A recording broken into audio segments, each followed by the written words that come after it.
this is where I'm coming from with this. There's a big emphasis in the United States, and has been for years, of separating church from state. A lot of books written, a lot of talk about it, from not putting up Christmas trees to whatever. It seems that in places like Turkey and other Mideastern countries that there is much more of a use of religion mixed with state in terms of keeping controlling interests of people that are in politics. And so my question to you is this. The comment that I've heard constantly is it's going to take other Muslims to control the behavior of groups like ISIS ultimately, and that outside influences will not work. You have mentioned so many different factions within Islam. Do you see this as a real possibility? Do you see a collective of people that follow Islam rising against their own people that become so fundamentalist that they're controlling governments and the way the common person thinks in those countries?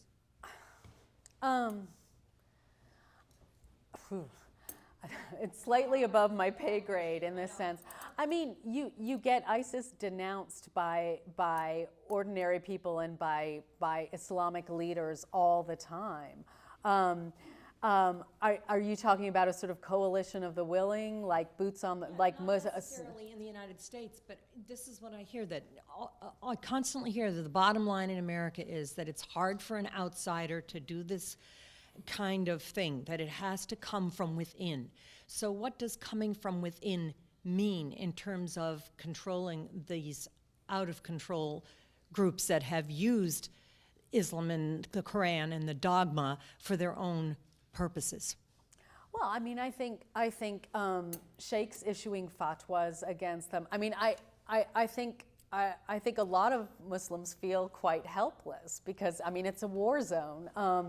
And a lot of them feel quite weary of having to denounce and denounce and denounce again. I mean, it's a bit like asking Christians today to say sorry for the Ku Klux Klan. You know, a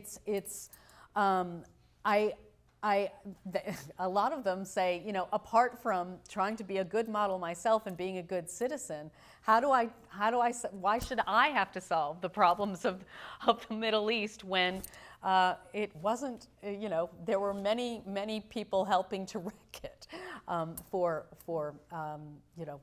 generations. Carla, though you do write in the book about the Sheikh's view, that your mentor's view, that I mean, there are lines, I think you quote him saying things like that, that sort of we messed it up in a way, that sort of that Muslims and becoming obsessed with a particular line of the scripture, like cutting off a hand of a thief, and this thing that becomes a hugely predominant facet of Islamic life in many places, of the culture in Islamic countries, but is an incredibly tiny part of the Quran. But I mean, there are several places where he sort of acknowledges that we Muslims have sort of screwed up the story, kind of screwed it up in a way, that it's our fault that in some sense it's gone awry. Well, he sees it as we have been focusing on the wrong thing. The main thing for him in the Quran is not establishing an Islamic state. In fact, he debates whether, you know, even Muhammad wanted an Islamic state. He's like, look, we've got to concentrate on personal piety. Which I think was a very difficult thing for a lot of his students to hear. There were, you know, he's sitting there in leafy green Oxford saying, just concentrate on your relationship with God. Don't worry about politics. Don't worry about what's going wrong in the Muslim world. As long as we read the Quran and we're pious, we'll all be fine. And then you get people, you know, some of his students, I remember one of his students who was a follower of the Muslim Brotherhood. And her brother had been an advisor to Mohamed Morsi, the former Egyptian president who was then ousted, you know, in the military coup. And he'd been locked up in solitary for the last year. And she's like, really? I'm just supposed to read my Quran? Isn't there, you know, an Islamic liberation that we can look for? We've got to struggle. We've got to to fight against this stuff. But you know, so I think his apolitical stance, which again came out of a very specific, you know, he sort of watched partition in India when, you know, Pakistan was going to be the great Islamic state. Although, admittedly, at the beginning of Pakistan's life, there was also a Jinnah, the founder, said, you know, come, we'll have religious diversity and plurality. And my sheikh is like, you really want an Islamic state? You want Sharia law? Look at Pakistan. How's that working out for us? Not so well. We're better here in the West, just enjoying democracy and being free to pray. I want to start off by saying something that I think will shock some of the people in this room, and that is I'm an atheist. And I find, but I have lived in many places that have a Muslim population. In the southwest of France, mostly Moroccans, Malaysia, Thailand, Singapore. So I've spent a lot of time with Muslims, but not with Middle Eastern Muslims, except in one instance. And I've found that both with Christians and with Muslims, there's one characteristic that they share, and that is a tendency to proselytize. I sometimes feel like an open field in front of a developer, that I'm constantly being pressured to accept God on one level or another. And this brings me back to the statement you made about secularism. Can you define that in a world where some of the population believes, maybe, in a God? Well, the French certainly have tried to define it in laïcisme and keeping everything out of the public space that might hint at religion, particularly Islam. Not if you're a Muslim. No, I didn't find that. Okay, well, I think there are a lot of Muslims who would feel differently who living in France now. But there are many. There are many Muslim groups. And the people that I met, that I lived next to for 17 years, were from Morocco. They were Muslims. We had tea together, all of that, very good tea. But I really had to push back about proselytizing. And it seems as if it's a tenet of that religion, and also Southern Christians, to try to convert. right. But in a society that is saturated with religion, how do you define secularism? How do you define it?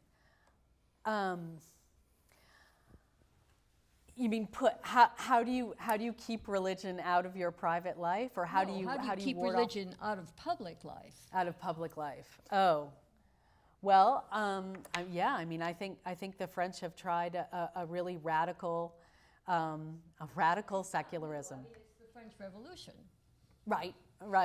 Exactly. But doesn't this also speak to something else that, we had a program about a year ago with two religious scholars talking about the historical roots of conflict, if one wants to call that, between Christianity and Islam.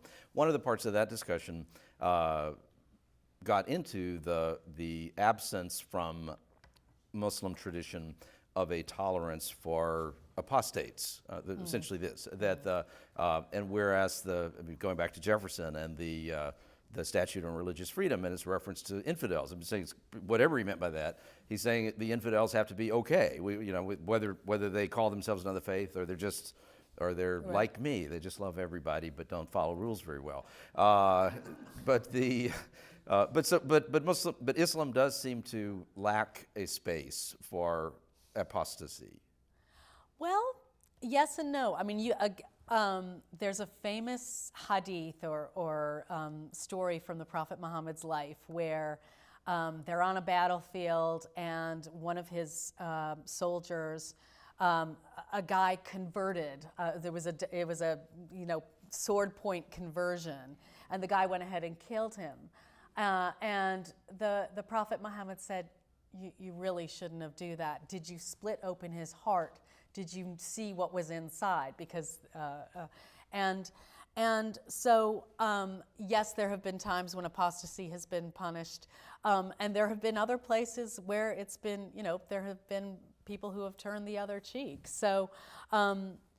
But yeah, you don't, in today's day and age, in today's really, really tense culture, you do not want to proclaim yourself an apostate. It is quite dangerous. Although there are online, there are people talking about being ex-Muslims. There are organizations for people to join when they leave the faith. And that then suggests, since that's the case, then it becomes extremely difficult for someone to then accept that I can function in a society without making clear that what my faith is, if my faith essentially demands it. I mean, Right, that's right. But let's get actually let's go here first, and then we'll come back over to the side. So, it seems to me that the Muslim faith is more similar to, let's say, Christian Protestants than it is Christian Catholics. Catholics tend to be very hierarchical in the way everything happens, and so you just listen to the Pope. With